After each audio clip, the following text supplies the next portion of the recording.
today's news. I'm Steve Kathan. The Justice Department will not push ahead with a case against former Vice President Pence for his handling of classified documents after leaving office. CBS's Allie Bauman. Multiple sources say he will not face any charges in connection to the probe.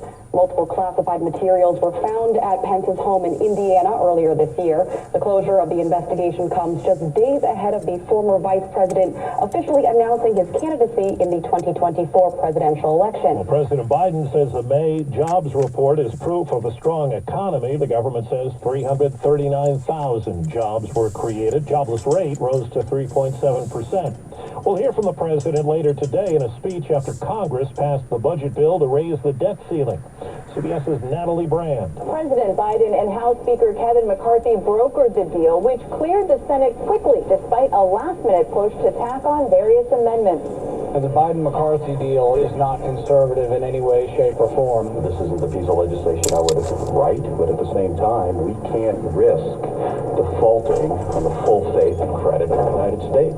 Senators did secure a commitment from leaders to consider emergency spending down the road and additional military aid to support the war in Ukraine. As we hear from CBS's Cammie McCormick, the Pentagon chief is making news overseas. In Singapore, Defense Secretary Austin spoke briefly with his Chinese counterpart. The Pentagon had requested a meeting between the two, but the Chinese turned it down. In fact, multiple offers to talk have been rejected by the Chinese. A Defense Department official says this handshake at dinner was no substitute for having a meaningful exchange.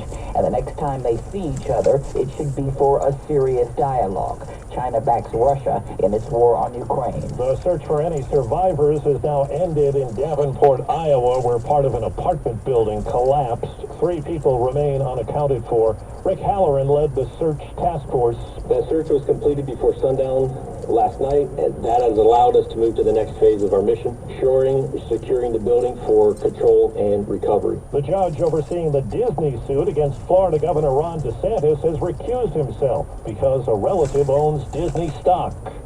A Grammy-winning lyricist has died. You never close your eyes anymore when I kiss your lips. Cynthia Wilde wrote that hit. You've lost that lovin' feelin' heard in the movie Top Gun, and it was a chart topper for the Righteous Brothers. She wrote with her husband Barry Mann. She was 82 years old. Wall Street, the Dow is up more than 600 points. This is CBS News. Well, that's today's news. Today's news. I didn't hear any good news, did you? I didn't think so. I guess it's all about perspective. The glass is half full. Well, as always, I want to thank you again for coming along with me on these Dash Cam News adventures. You know the drill. Peace, love, and all that hippie jazz. Bye-bye, everybody.